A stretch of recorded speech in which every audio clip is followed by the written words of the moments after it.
Master Jet, sana ganun po. Kaso nung pinabuyout namin ang MPL at GFAL, pinabayad lahat yung interest kahit nasa statement of account yung pre-termination discount. Tinanong namin yung mga empleyado sa GSIS, di nila masagot. Ang sinabi lang ay di namin alam kasi system generated. Ngayon, may pagkukulang sa part ni GSIS personnel, no? Bakit hindi mo sasabihin o bakit mo sasabihin na hindi mo alam at system generated lang? Ngayon, ito kasing pre-termination discount, it does not mean na discount talaga yan na ibabawas from your due amount, no? Hindi kasi ibig sabihin na nakalagay siya doon sa SOA as pre-termination discount, dapat ibawas mo siya doon sa amount due. Hindi po. And maniniwala po talaga ako na pinabayaran sa inyo lahat ng interest kung dinagdag sa amount due yung pre-termination discount.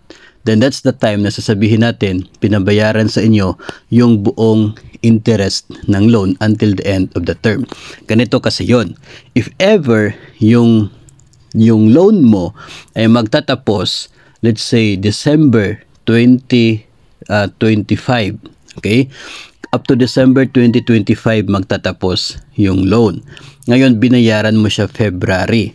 Yung pre-termination discount na makikita mo sa SOA, yun ang total interest from March 2024 hanggang sa katapusan ng term ng loan mo na December 2025.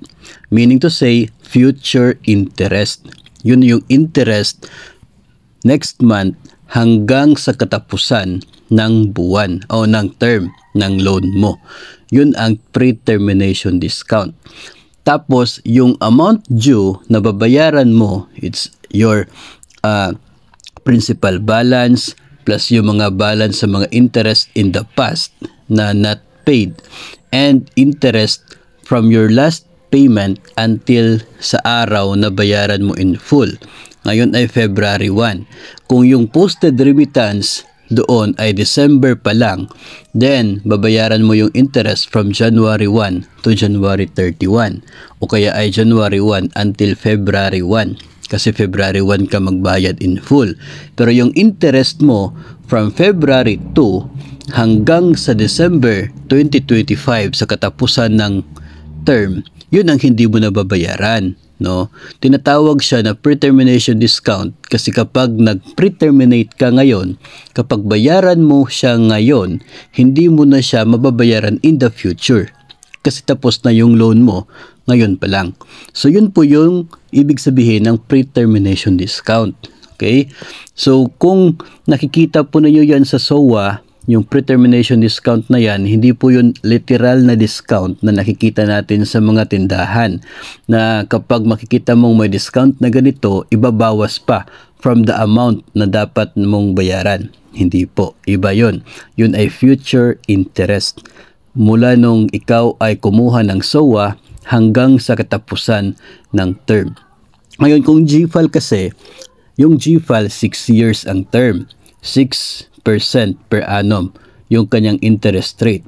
So sa buong 6 years na term ng GFAL, mayroon niyang 36% sa loan amount na total interest. Sa 100,000 na inutang mo, 36,000 ang total interest niya for the entire 6 years term. Ngayon kung babayaran mo siya sa kalagitnaan ng term ng GFAL, kung pinabayad ka for a total of 36,000 interest in 100,000 na loan, then masasabi mo na pinabayaran sa iyo yung buong interest until the end of the term, which is hindi dapat, which is bawal. Okay? So yun po yung gustong ipaklaro tungkol dito sa pre-termination discount.